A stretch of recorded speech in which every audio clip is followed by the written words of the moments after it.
how to turn your weaknesses or reframe your weaknesses into strengths in your application and in your interview. A lot of times when I work with students one-to-one, I realize that they're focusing so much on this one little weakness that they're overlooking all their strengths and why they're perfect for this PhD or this position. They start doubting themselves. I have a few examples and how you can reframe that into strengths.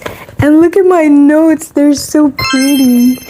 One thing that comes up a lot is low grades. Easiest way to reframe that is to show how you overcame that, okay? So for example, if you found maths really challenging in your bachelor's, but then you went on to do a master's and you worked extra hard, you did extra well, you made up for that weakness by actually teaching yourself, actually taking initiative, really taking charge of your learning. If they catch you off guard in an interview and they say, okay, what did you find really challenging in your bachelor's? And don't just stop at saying this bit was challenging or this experiment failed or whatever. No, tell them, just attach to it how you overcame it, okay? Don't leave it at that. Maybe you actually don't even have the grades to show it, but you can say, actually, I then took this online course and I learned this topic much better. Now I feel more confident in it. You know, it's just about saying that. My own example from my Oxford personal statement, which you can watch in my other video, I actually started with highlighting my biggest failure in the beginning, and that was that no school was giving me an admission because they thought my non-traditional background makes me less suited to do A-levels.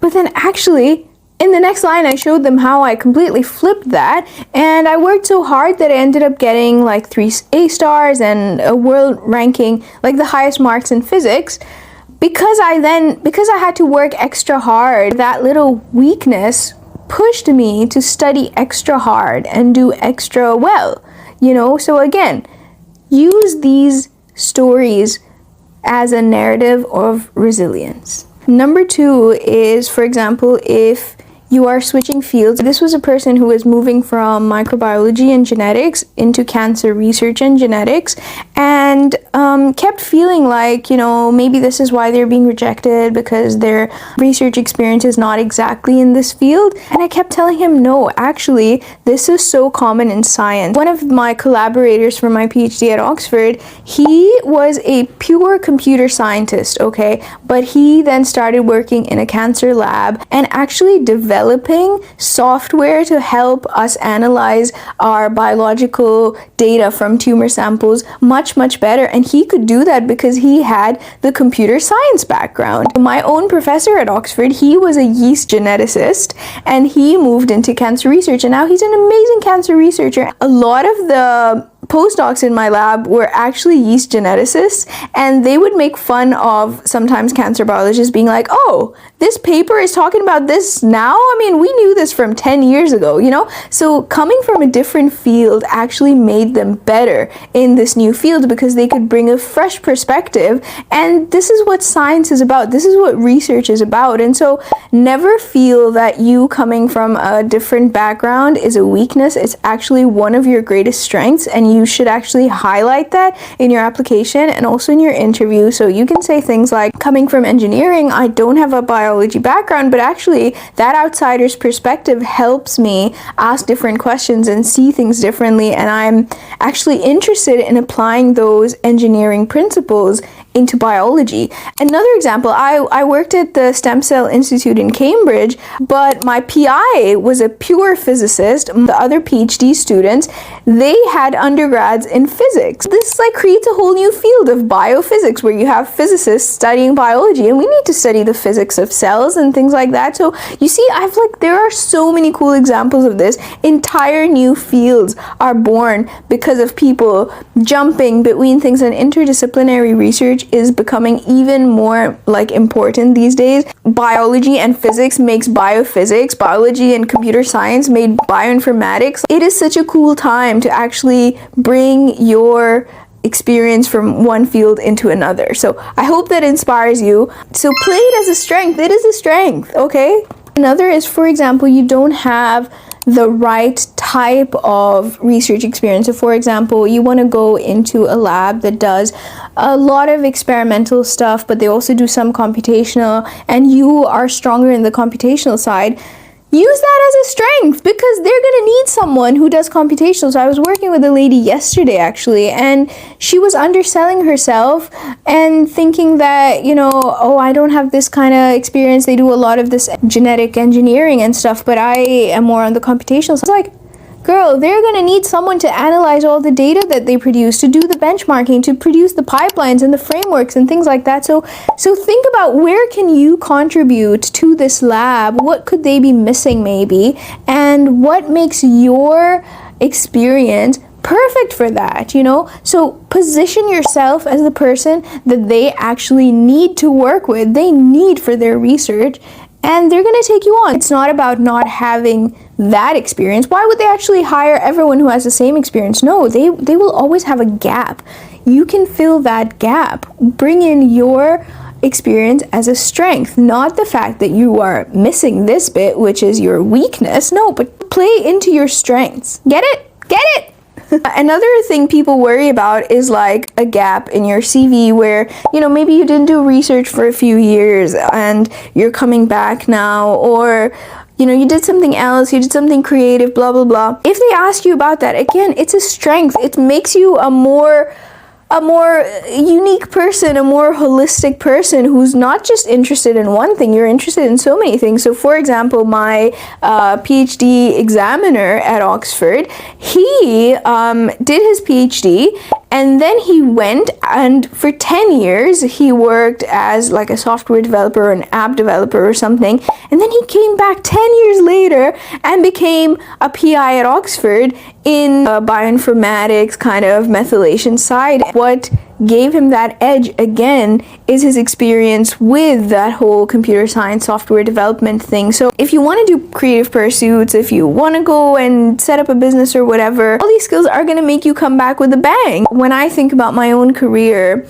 people thought, oh no, you're leaving academia because you're gonna go work in the industry in a researcher company or whatever. Now I think, actually, if I want to ever go back to academia, I would run my lab as a small business. We want to market ourselves like that.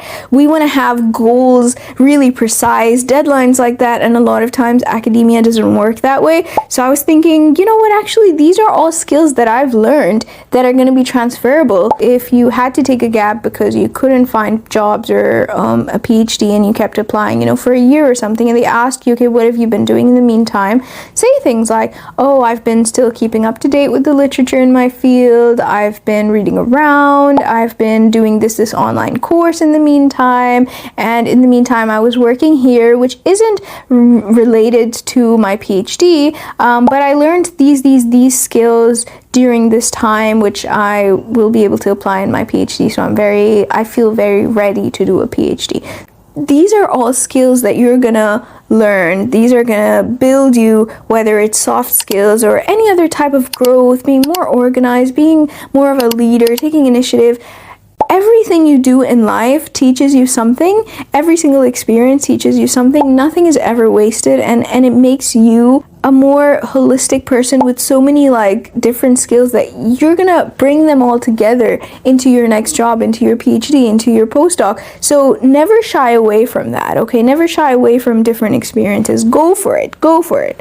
Even if you weren't doing anything, say you took a break to raise your children or something, maybe you've been thinking in different ways, troubleshooting. You know how much troubleshooting goes into raising a child, because you have to wonder like, okay, what's going on? Why are they falling ill? What did they eat that led to this? It's all science. Everything in life is science. It's all data, observation, hypotheses, and testing it, you know? Are they allergic to this? Are they allergic to that? Figuring out anything about a child is like, you know, it makes you better, patient, more resilient. It even, you know, you could say things like, I had to take a gap year to focus on other things in life, and now actually that made me miss research even more, so I feel even more refreshed and I feel even more enthusiastic about coming back and doing research. So no gap in your CV is an issue, okay? I need a sip of tea. I made this amazing tea. I put like 2 little cardamom pods in it, and it just tastes so amazing. Another thing, people often email me and wonder, oh, you know, I have a disability, is that going to affect my admission process? Am I going to be discriminated against, or is that going to hold me back? And first of all, by law, you shouldn't face any discrimination if you have any kind of disability.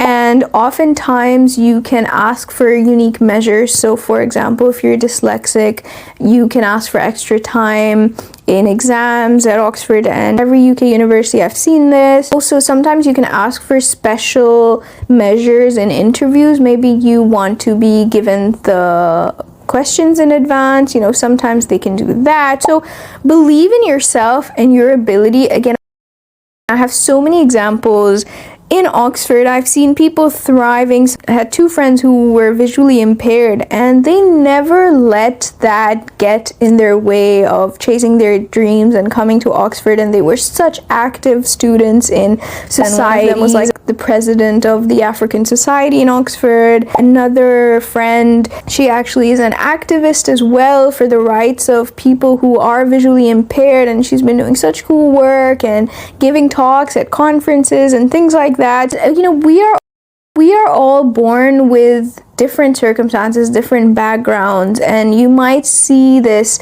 as something that could hinder you, but actually you could inspire so many people by actually breaking through that glass ceiling, being the first to come into these institutions and, you know, reclaim them in a way. Like, Oxford is for everyone. There is no such thing as a specific type of person or a specific stereotype that belongs in Oxford. All of us belong in Oxford, whatever religion, whatever your skin color, whatever your accent. Don't let these things hold you back. Sometimes I see people using this as an excuse to not try their best because they think, oh, we are, you know, at a disadvantage and the odds are against us. Yes, the odds are against you. Maybe you're gonna have to try a little bit harder, but just because something is hard doesn't mean it's impossible. You know, you are who you are. You were born where you were born. You have the skin color that you have. The world is never gonna be perfectly equal. Yes, we should try and push for equality and fairness and equal opportunities whenever we can, but until things are perfect, don't let that stop you. Don't let it stop you.